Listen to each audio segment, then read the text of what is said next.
Welcome to the Branding Your Business podcast. Today, I have a woman I'm privileged to call my friend, but an incredible entrepreneur. She is someone with a vast experience, whether it comes to fashion or personal training or to coaching, specifically when it also comes to spirituality, is Stefani McCullah's specialty. She helps soul-led entrepreneurs, I guess, live a full life, which I would love to hear more about because she's also the host of the Movement Soul Collective podcast. So we'll touch on a bit and hear more of its backstory too. But Stefani, would you like to introduce yourself a little bit more and tell us more about why you do what you do? Yes, I do love that intro though. Thank you. Mm-hmm. Yeah, I like to tell people that I'm a personal trainer and life coach that helps my clients flourish from the inside out, mind, body, spirit, because those three things are really so important to me. I find that if you're not tending to all three of those, then there's still going to be some missing pieces. So I have, the body piece with the personal training, the mind piece with coaching, and then spirit is just kind of how I operate. And I kind of mesh that into all the things that I do. So that's my synopsis. Yeah, I love a good synopsis. I also love someone who realizes that people aren't segmented or put into boxes and that you need to really love and serve a person well, see where they are as a whole. Have you started to see trends in your business that there are certain areas that people need more help? Was it from doing personal training that you're like, oh, actually there's some mind stuff that you need to get through, or vice versa? That's such a good question. I find that everybody is always going through something.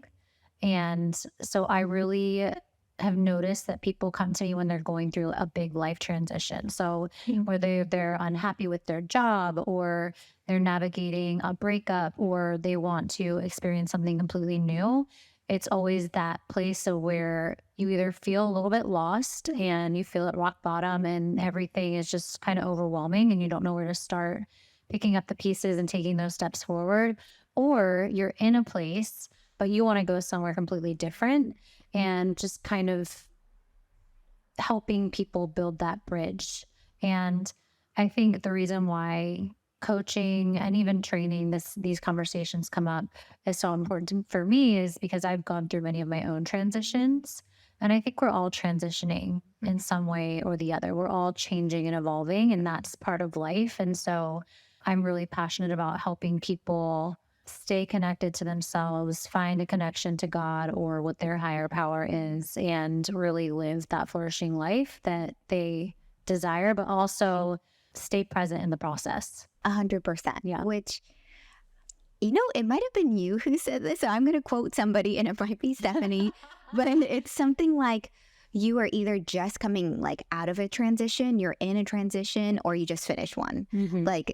You were always touching one, Yeah. I guess, somewhat. And I love that that's the unifying theme of the people you serve, just because, transitions I know for me, my need for control is so intense that transitions, it rocks me too much. And we need a guide. We need someone to help us tap into what's going on actually and see that we're going to be okay. Yeah. Which kind of leads me to a big branding question is, when you do work with people, which again, your business touched so many parts of people's lives, what is it that you want them to feel when they work with you?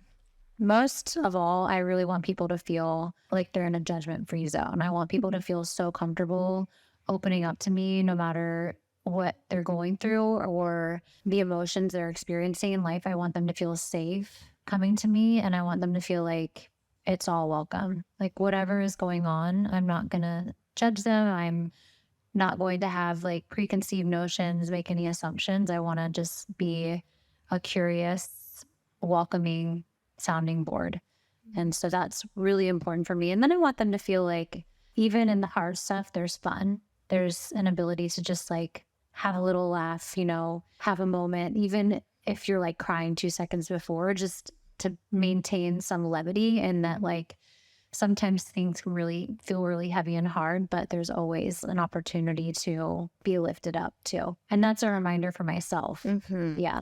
Which I'm nodding my head a lot because I know with Complum, we work with a lot of women, and I love working with women just because there's so much potential there. They're rock stars. They can do incredible things. And I've seen a trend amongst my clients and myself that we make things harder for us. So we make things difficult as if we're addicted to things that are hard or to the chaos. When I love your approach of just, and we can have fun with this. It should make us happy. There should be some play elements to it. It doesn't have to be hard all the time. It's so simple, but it's actually not common practice. And I know. We could just have fun, and that's okay. We can run businesses that actually make us feel good. Like, what a thought. I know. What a thought. Which I guess my question for you is, how did this evolution happen in your business? Tell us a little bit about your career journey. I know it's never linear. Like, how did you end up with this business where you help people find all the parts of themselves and make sure that they have fun in the process? How did this start? What are the plot twists and turns? Oh my gosh, so many. Well, I still feel like I'm very much in the process of becoming what it's going to become. But ever since I was little, I always knew I wanted to be my own boss. Like, I always knew. And so I would play boss with my Barbies. I would play boss like around my mom's office when I would come to work with her. And I always had my own business in my mind. And so I think like it's always been in me in some way, but it really became a reality when I was in the corporate world. I'd had a few different jobs, and I was at a job that it would have been the path to what I thought I really wanted to do. It was in fashion, it was in merchandising. It was right before I was getting to like travel a ton to other countries. And I just was so unhappy and so depressed. And I felt really insecure because I wasn't using my gifts. And so I just hit this low point, and I just had kind of like a come to Jesus moment with myself. And I was like, well, if I could do anything, what would I be? And I knew I wanted to be a personal trainer. And there's always been that word famous in front of everything I've wanted to do. So I wanted to be a famous personal trainer. Yes. But I did. So did you want to be a famous boss when you were little? I wanted to be a famous fashion designer. And before that, at some point, I wanted to be a famous showgirl dancer, which my mom was quite concerned with until she saw me pointing at like models on the TV screen. So there was always like fashion involved. And then, yeah, I loved training because it seemed like people got to have a lot of autonomy and creativity, but still work with people. And the more I got to know myself, the more I realized, okay, that being my own boss was all about having autonomy, being able to kind of flow with what I wanted to do when I wanted to do it. And I'm definitely a team player. I love working with people, but I always found that I liked kind of the navigating of my own path, if you will, the carving of my own path. And so it started out as training. I did work for a company, and then I worked for 2 different training companies. And eventually I decided I wanted to go off on my own and take a risk doing that. And so I started that business back in 2017, the complete opposite way of anybody running a business should. I didn't have a bank account set up. I was just kind of like, we're just going to do this. We're just going to try it out and see if I can get clients. And the only precursor was to have 7 clients that would come with me. Didn't do any kind of math. I was just kind of like, that seems like a good number. I'm so thankful because I definitely like had a lot of favor. I had clients that came with me. I got referrals. And so I've never had to do any marketing for my training business. But along that path, I knew that there was something deeper that I wanted to tap into. And that's where coaching pretty quickly became something that I knew I wanted to evolve into. And that was much more thoughtful. I went to this Institute of Integrated Nutrition, got my coaching degree, got the website up and running during the pandemic, and launched that in 2020. And so that was kind of like the pioneering path of my personal training into coaching world. There's so many nuggets there. So many nuggets in that. I am so glad that you didn't do some complicated Excel spreadsheet to say, okay, we have to make like this amount before I can like leave the other training company so that I can be autonomous. what I know about you, Stephanie, is your intuition is incredible. And you knew you just needed to do that. And it sounds like that was also a theme. Like, even though this was supposed to be a dream job in fashion, it was still not making you happy. You weren't living a full life. And so that part of you was also like, we need to do something else. And then when you got to that something else, yes, but we need to be our own boss within that. And so it seems like intuition really helped you drive a lot of your business and make a lot of good decisions, because this is where you are now.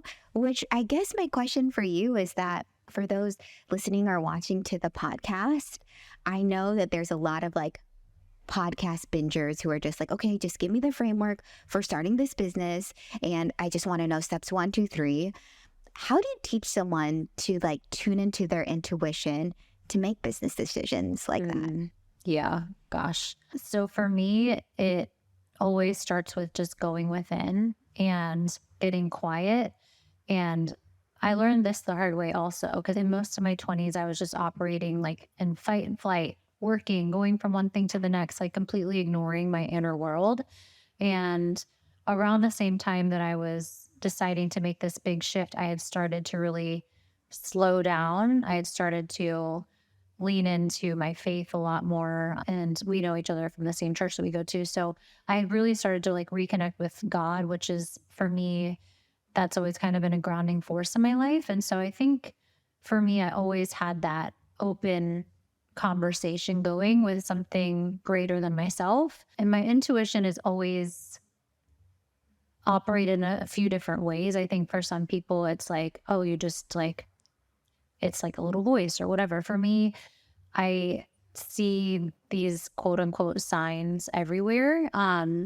But when it's stuff like with the business, it's just kind of an idea that would keep popping up in my mind, a feeling that I kept getting whenever I would see someone doing the thing that I wanted to do. I'd be like, oh, yes. And then I'd meet somebody who was doing it, and it would just be like a kind of a building of, yeah, this is the direction I'm supposed to be going. And then finally I would take the leap.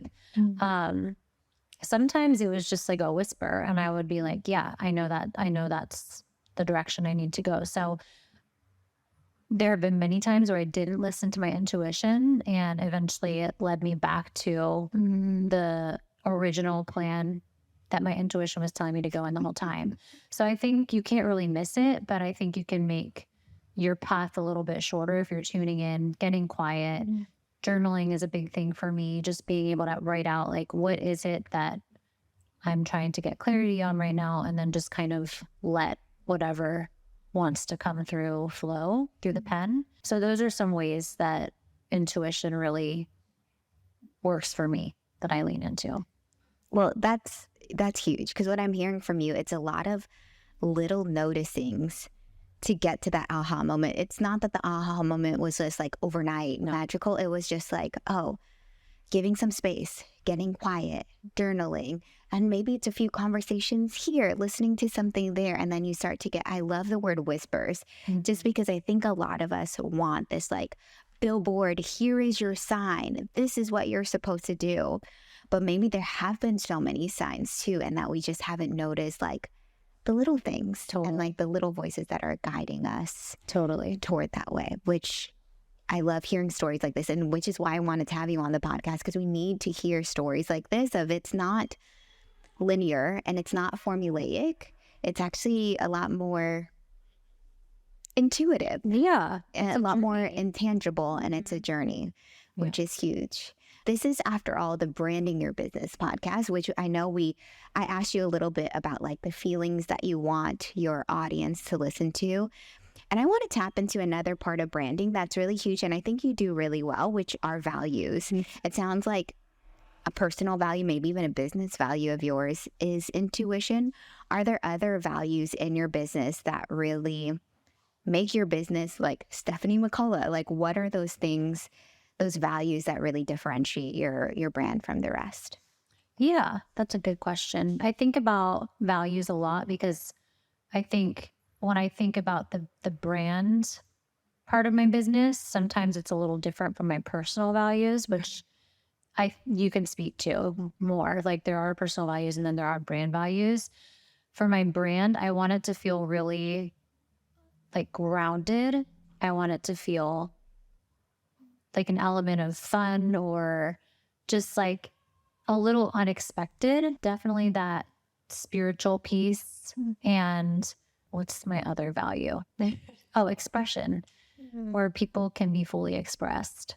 That's something that I've really struggled with in my life is expression and using my voice and speaking. So even having a podcast is such a big step for me. It's still hard for me sometimes to show up as consistently as I'd like to, but expression is a big value for both me and the people who I'm having conversations with. Mm-hmm. And all of those values fall under my own personal values too.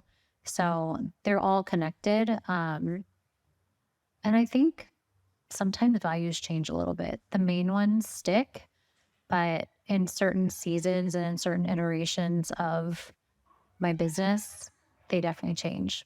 Mm-hmm. I get that. That's so good. And for those who want to listen to the Movement Soul Collective podcast, you'll feel that grounded feeling of just, it's therapeutic. I mean, you hear Stephanie's voice in that you're asking really good, deep questions, but even the people you're interviewing just feel like their whole selves when they're with you too, which is the big thing about really putting intention to our businesses and the values that we want to exude through everything we do, whether it's through a podcast. But I know those who train with you feel the same way too. Those who coach with you feel the same way too. So I just want to, like, no one ever gives you like ribbons to be like, oh, you're actually exuding your brand value. But again, like maybe we can VFX it. It's just like, you get a ribbon for this, of doing this really well, Stephanie. Thank you. As kind of we wrap up here too, two final questions. One, like, what's really fun for you right now? Like, I know that you want to bring a lot of lightness into your client's life. What is like really fun